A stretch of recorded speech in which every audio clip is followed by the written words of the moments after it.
Alright, let's see. We've got a couple of packets to go through here. Oh. Hopefully I can do this carefully. As you can see, I did a little oopsie while cooking stew today. Actually, there was a second oopsie. Yeah, right there. But I don't know what's up with that one. That one didn't draw blood. It probably came from just running my hands against something sort of like this. But I don't know what. It's not wanting to come out. Ooh, sorry about that.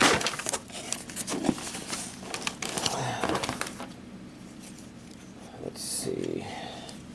I'm actually going to come down this way.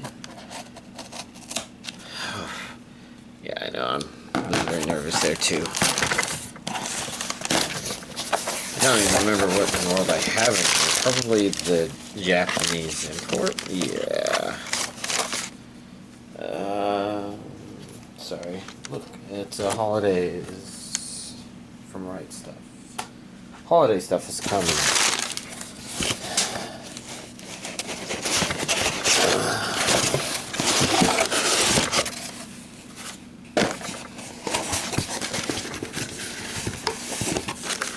There's more holiday stuff in here.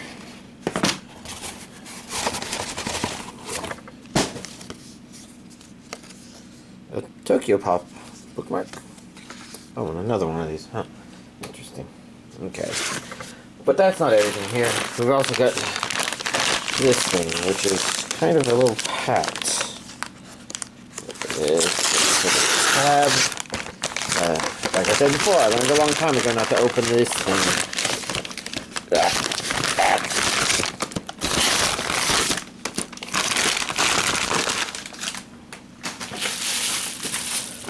And then two of these.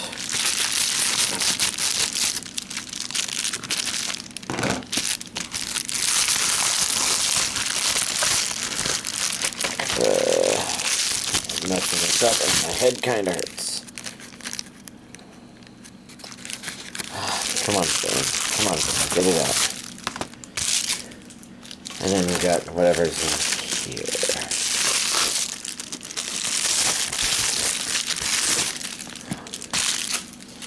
Alright.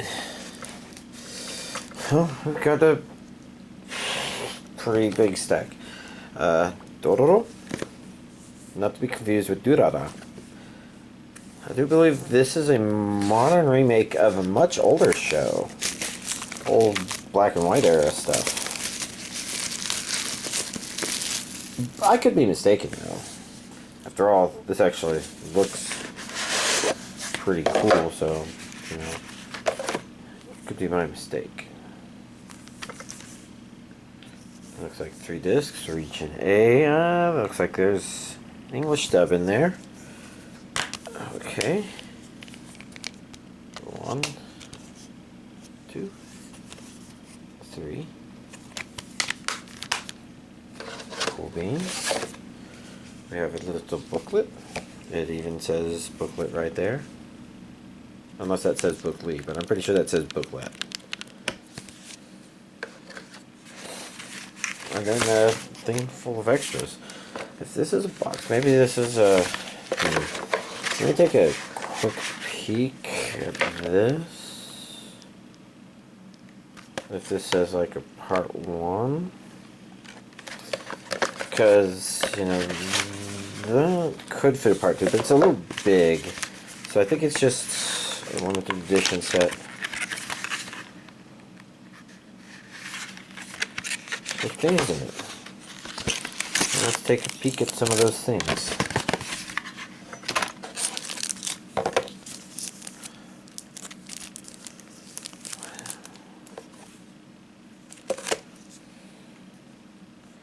This isn't a postcard.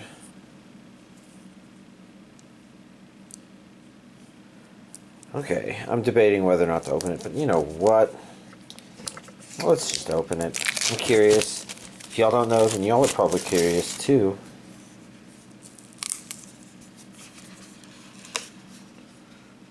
That's kind of neat. I think it fits the style of the show really well. I might keep it in there. Then we got this. These don't look like your stereotypical postcards. So what are we looking at? The box might have even said, and I didn't even notice. These are just cards. Like that looks like a manticore or something like that. Ooh.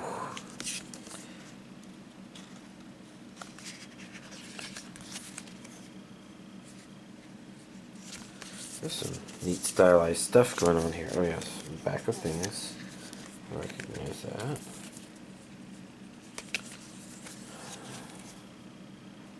I swear, a lot of these creatures look familiar. I'm guessing there are a lot of stereotypical Japanese creatures, or inspired by something that's other anime have shown.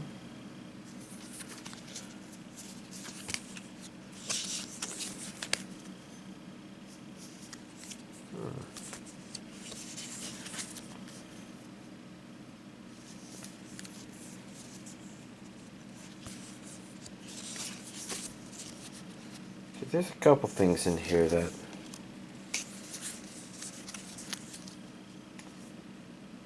didn't entirely look familiar.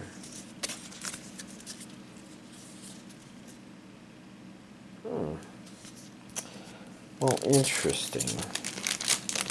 Can I get these back in the plastic? I'm not sure that's that important. Especially since I'm not getting this back in its plastic. But, okay. Well, that's actually some kind of neat stuff. Very distinctive artwork.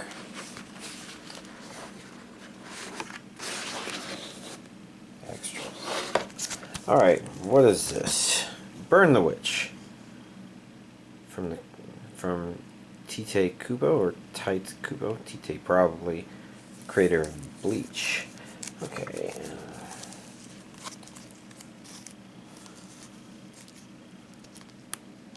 Oh. Tired. Backaches, headaches. I haven't gotten much rest the last couple of days. Some of the sleep stuff is my own fault. Region A. Well, I'm not seeing anything that says that it's definitely dubbed. Maybe because this is a Viz thing. So it's gonna say somewhere down here, approximately Crunchyroll. I don't know.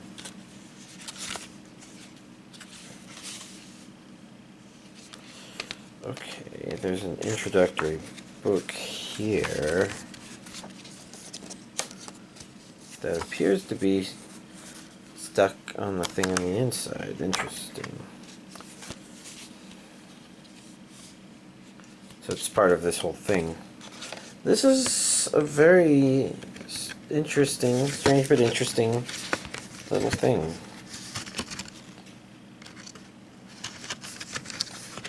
Now, the only question is, can I get it back in there?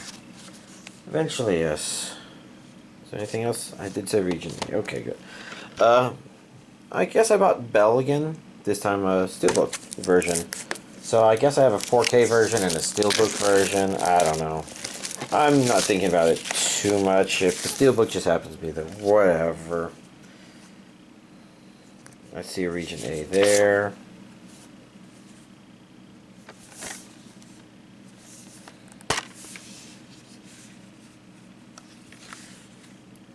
That's a Blu-ray. Whatever that was, it was out of its slot. DVD. So this one's Blu-ray DVD. So Blu-ray 4K is not a thing here.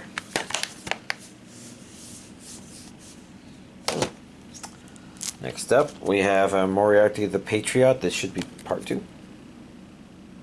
I think that's a 2, but those 2s always look kind of like a 3 in that font. Ooh, different underneath the flip cover.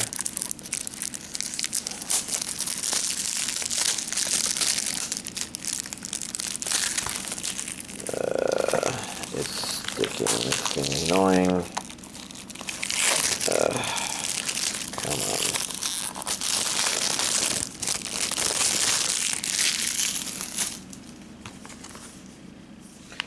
Let's see, regions A and B, English dub, Justice something something.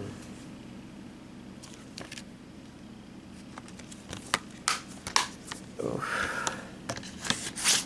Sorry, just trying to think. I should probably get the speed up. Henkei Shoujo. Curious. And that plastic's not breaking. And yes, I know I could use the scissors lying next to me, but I want something that's not sharp. Something that just tears the plastic apart as opposed to cuts it and then maybe cuts through the plastic and accidentally damages discs on the inside or something. I feel like this doesn't. Okay, that's some weird feeling plastic. Who released this? It probably wasn't the same normal.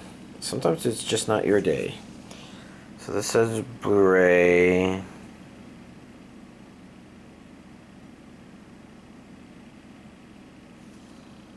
Is this really a quick little thing then? Oh, wow. If that's the burn and it only goes that far, then there's not much on here. Interesting.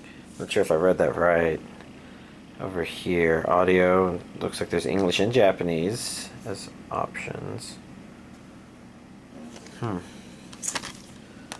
Interesting. Oh. Next up, we have Summer Ghost on Blu-ray.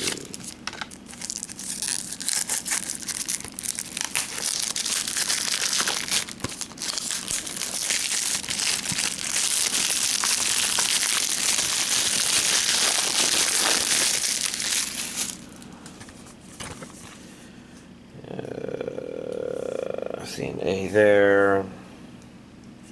This is, I think, G Kids, so they tend to dub stuff too. But I guess I'm not sure. I didn't immediately see something.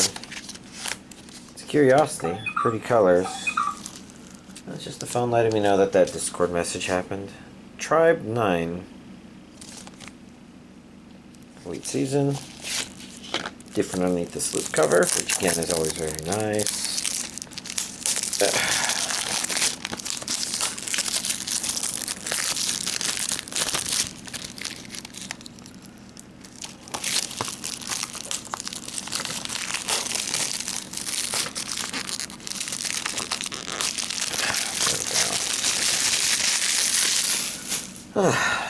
How annoying.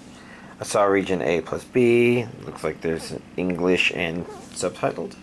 You know, dub and sub, knock it out of the park. Tried 9. 9 is size of a baseball team, I guess. Based on the anime Princess 9, I would guess that at least. So maybe this is some sort of baseball anime. Ow. Hold on. My back's aching. Just a sec. Alright, let's get back to this. We've got the, gosh, why can't I remember the name? The Dungeon of Black Company. You know, an amusing little show.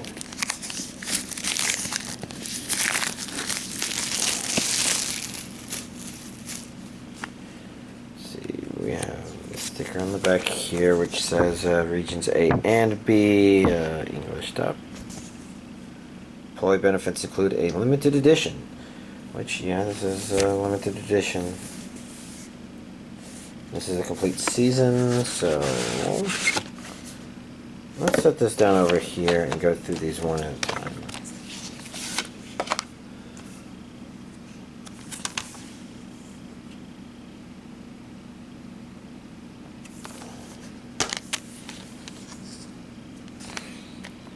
Vaguely remembering bits and pieces of this.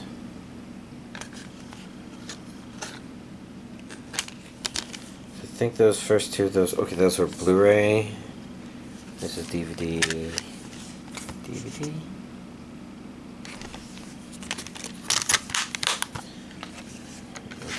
cool. That goes in first. Then next we have a booklet.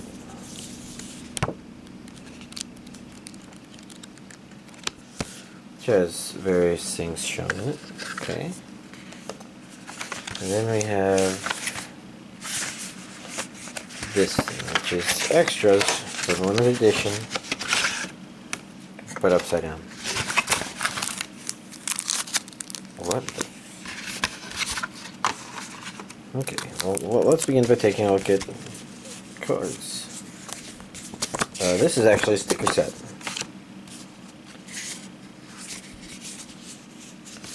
There's actually some really nice art of the show. Little thingies.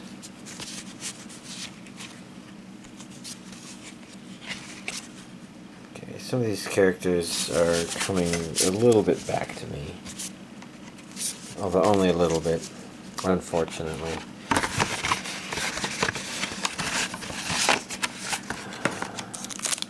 Now, what is this?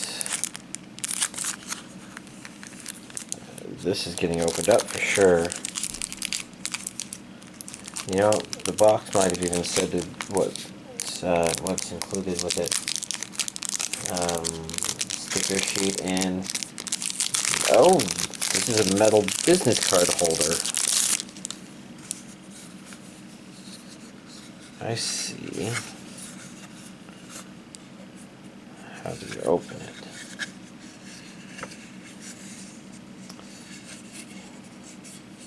Guess you actually push this in? No. There we go. Oh, and you have your business cards in there. You slide them out, and then you invite somebody over to your place, and you kill them, and oh wait, that was just the movie American Psycho. But I guess he was pretty obsessed with having a business card that outperformed his peers. You know what? This is cool. I think I would want to use it if I had business cards. I'm just going to put it back away like that. And I know I put that in upside down, but that's okay.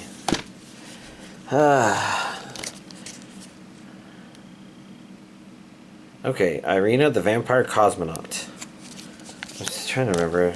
This one sounded familiar. I was kind of curious. Sounded cute. Regions A and B. English dub. Ooh, different underneath the slipcover.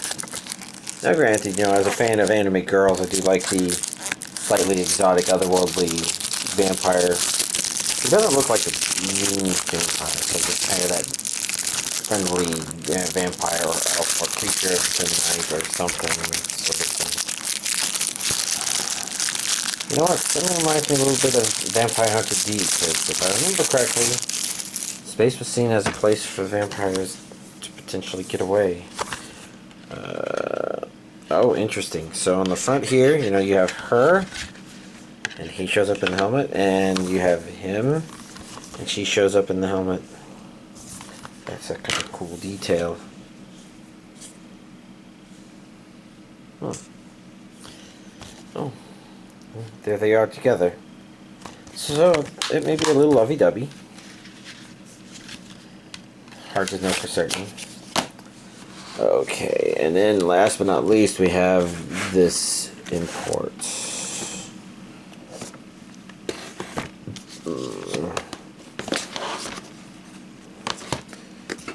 That's probably good enough for height difference or height similarity. 4K.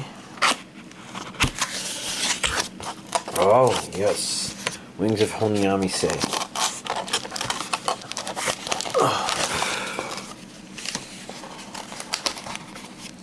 Ow.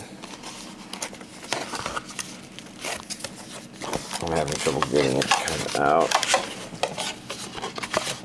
And I think I don't need this box, but I'm not going to toss it on the ground just yet. Yeah. So this is a Japanese import. There it is.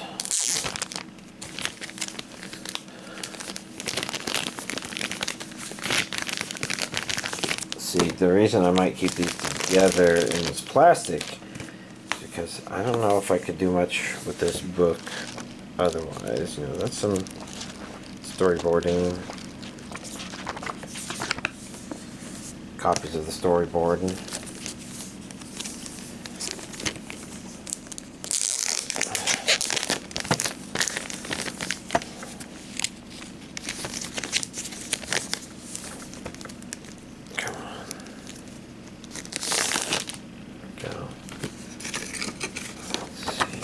This for the back.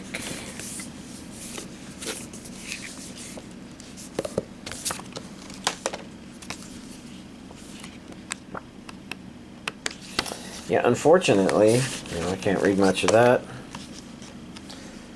And this is 4K Ultra, and so this is probably normal Blu-ray.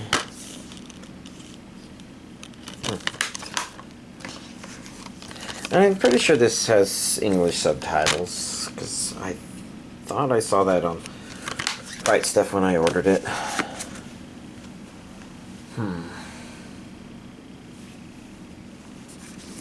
Okay. What I'm probably going to do is keep all of these together and try to get them back in the original bigger plastic.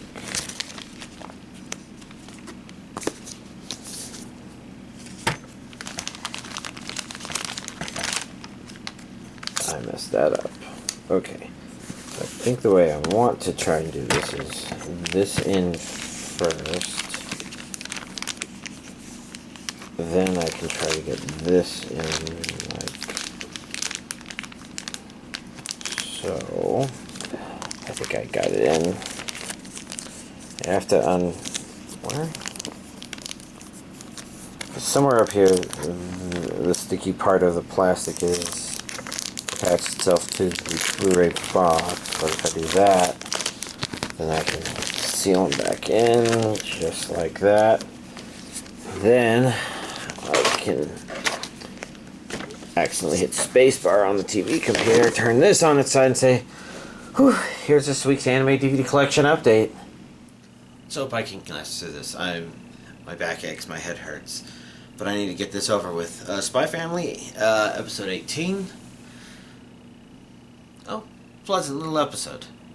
You know, this is the part of the series where it's like in between major stuff, and it's just kind of having fun with it stuff, and it was fun. Wonder if I have much more to say. Not much, just a realization that they're not doing a whole lot with Bond, which makes sense. He's a little harder to do stuff with because he doesn't have talking roles, and what he can do is a little harder to work into a day-to-day skit, so to speak. Although he did have an amusing little part in this episode. Beast Tamer, episode 6. I guess it's just continuing to be kind of interesting. Okay. You know, again, if there's anything about it, it's this idea of it goes out of its way to make some characters just bad and others good, and it's ascribing certain things to, oh, that just must be the bad humans, when I'm not sure that's necessarily the case. So, for example, you can't really say that deforestation is like people intentionally being bad. A whole lot of deforestation is happening because of increasing farmland, and this isn't like, oh, the United States is just turning more and more of the Amazon into farm. No, there's humans living there who are living their day-to-day lives, and they can be as nice as they want to be, but at the end of the day, you know, if they need more farmland, then yeah. Problem. But, you know, putting that aside, the character interactions are kind of cute. It's kind of working, I think. I'm the villainess, so I'm taming the final boss, episode 7. I'm continuing to enjoy it. Our main character actually continues to just be kind of an engaging and interesting character, I think. What she approaches, what she has to do, etc. Attack on Titan, final season, episodes 85 through 87, which, you know, ends final season part 2. And the good and the bad news is this isn't the end of it. And that it's bad because, you know, it's like, oh, was it about to build up to something? But it's good because for only 3 episodes left, it would have been hard for it to do something really notable with the ending, with what it was doing at that moment. So, you know, it kind of had some neat stuff kind of happen in there. I'm not sure how season finale it feels, because it's like, oh my god, no, I gotta continue on. But I think we're all in a waiting mode. So, can't hold it to me. Bokchi the Rock.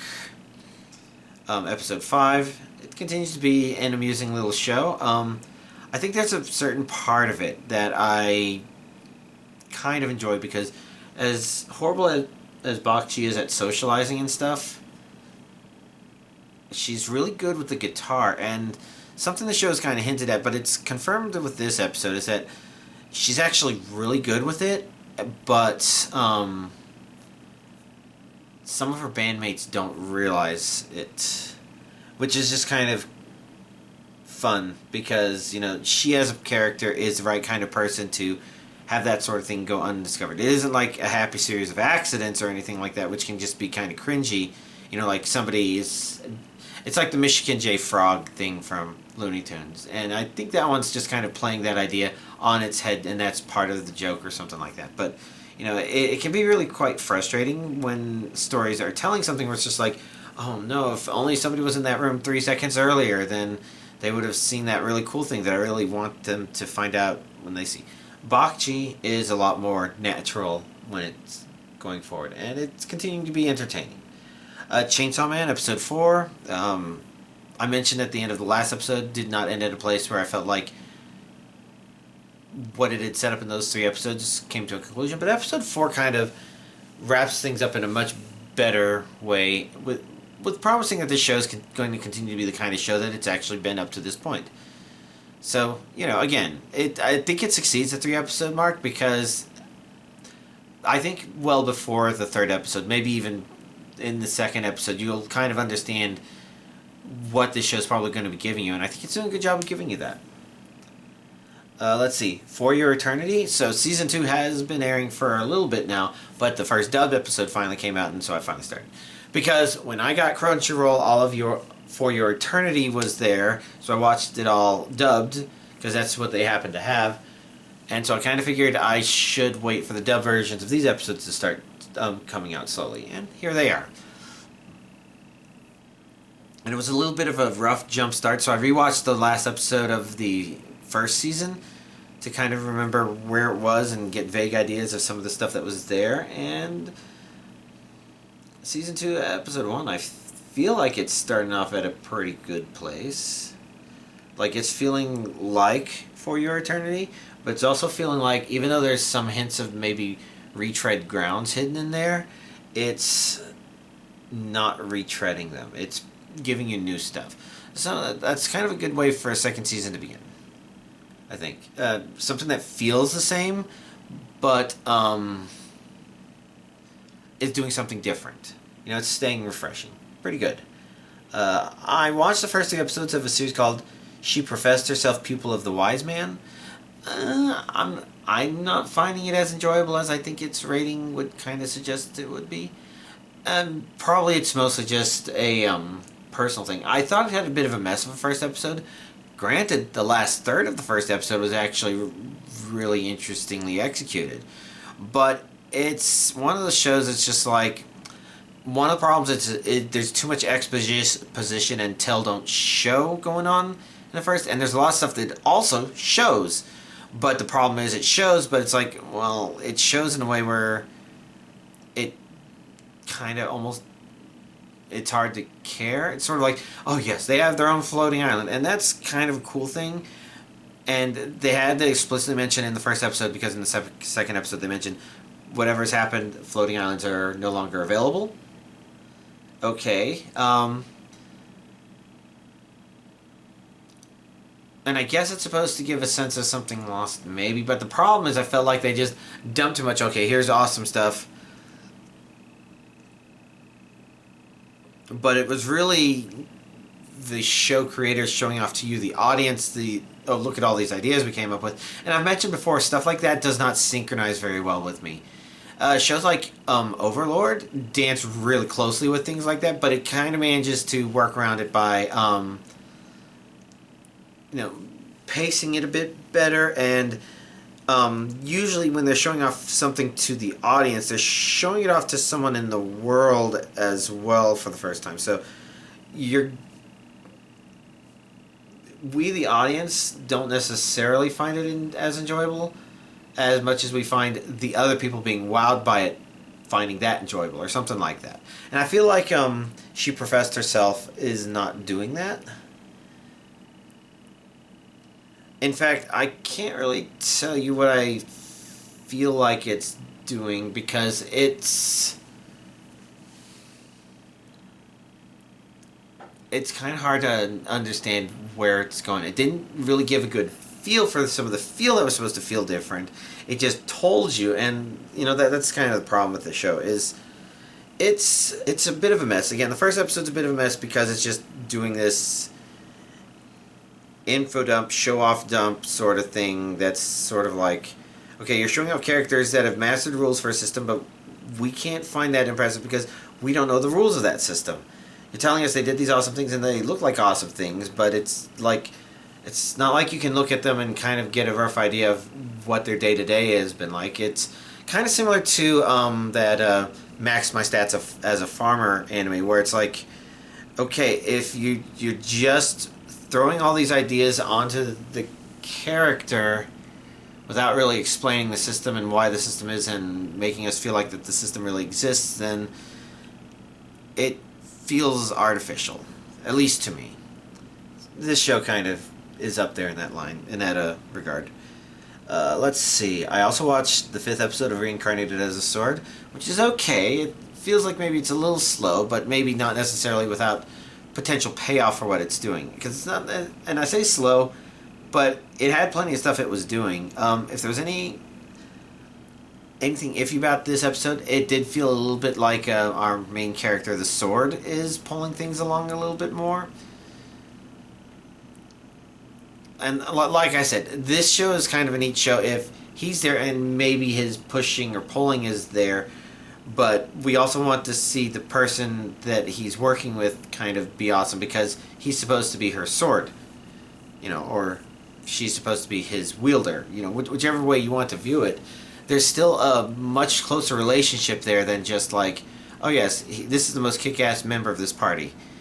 In this case, he needs to be building her up as a pretty cool person, and the show always kind of leans on whether or not it successfully does that. I feel like it's doing it more than it's not doing it.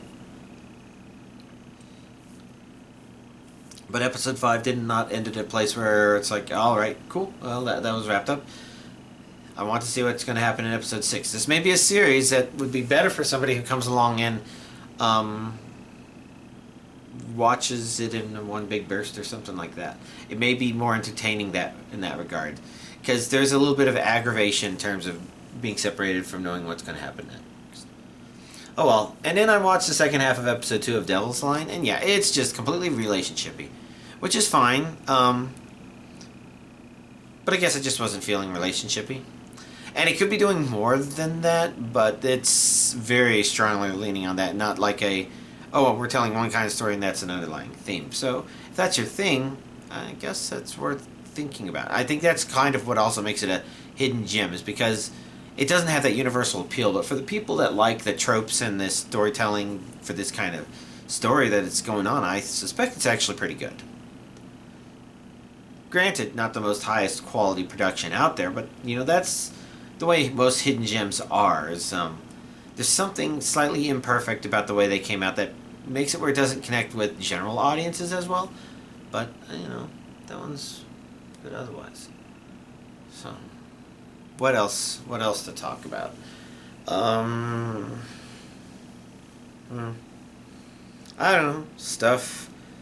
Like, so my Twitch friend was in town, and I got to treat her and kind of her boyfriend. I mean, I didn't really get to treat him because he kind of insisted on paying for his own wings, which is fine.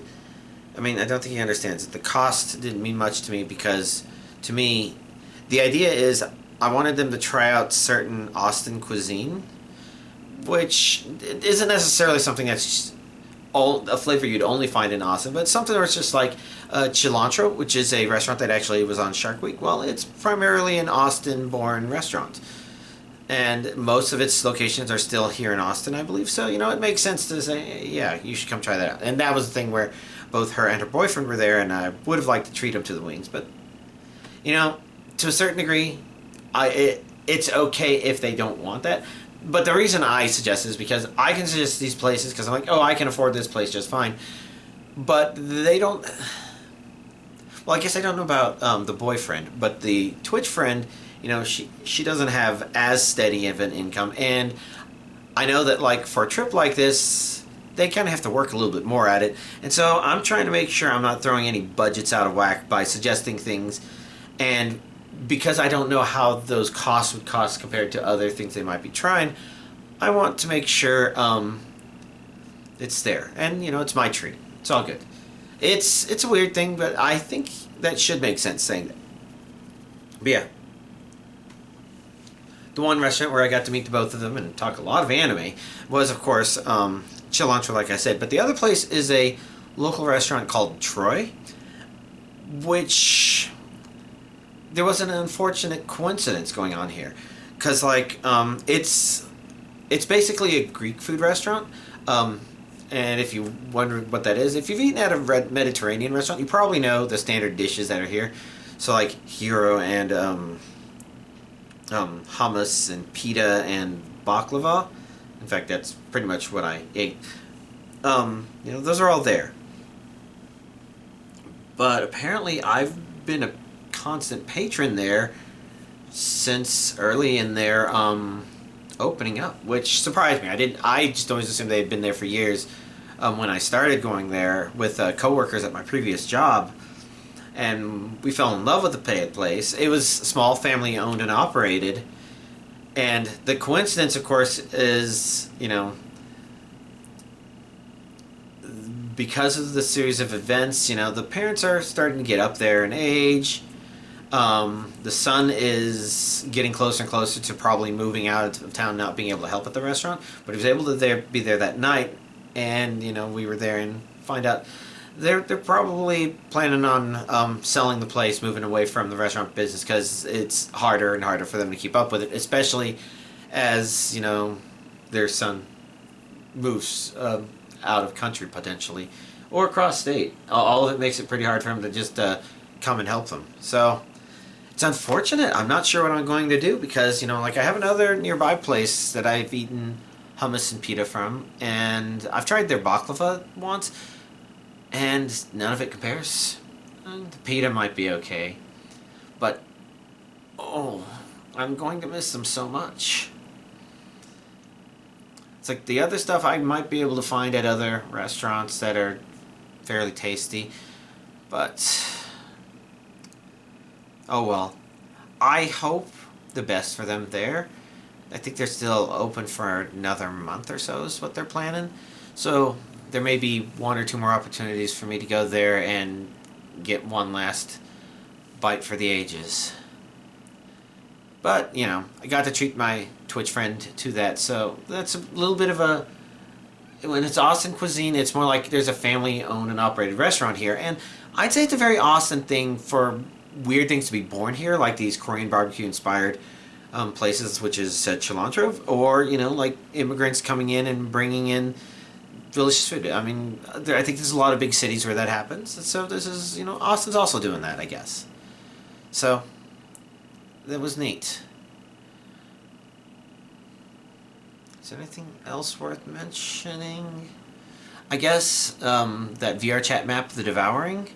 When said Twitch friend gets back, maybe at some point we're going to play that map again. So in preparation for that, I've actually done a lot of watching, studying, note-taking, etc. of videos and stuff to find the location of all the items that we actually need, where they are, general guidelines on how to get through various puzzles, and tonight I was just doing a thing where I was playing through with 2 accounts to do some juggling and figure out where the journal notes are, and so which one is where, so that if we don't want to go listen, we just go out and we just explore, and then eventually we reach a point where it's like, okay, well, we're missing these 5 of them. Where are they? I can say, okay, those ones are actually going to be at the end, but that one we missed, so let's go back to here. You know, having things like that.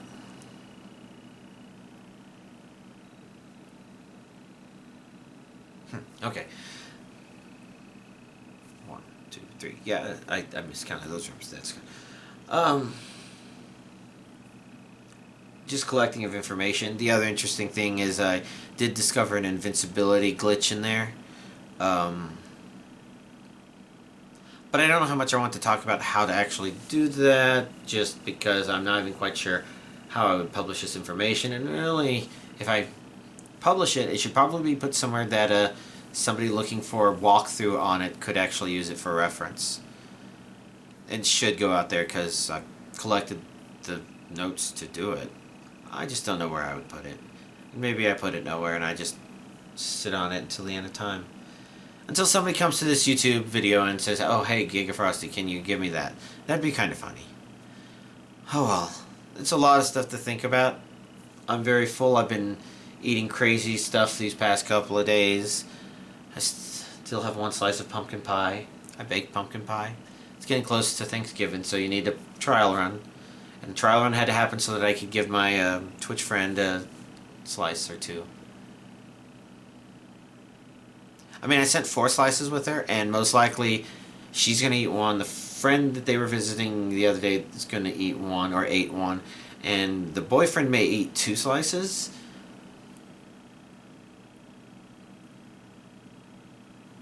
I don't know. Or maybe they all just threw it away. It's whatever. You know, I try not to worry too much about it. I baked 2 pies, and I gave 1 pie to the apartment office.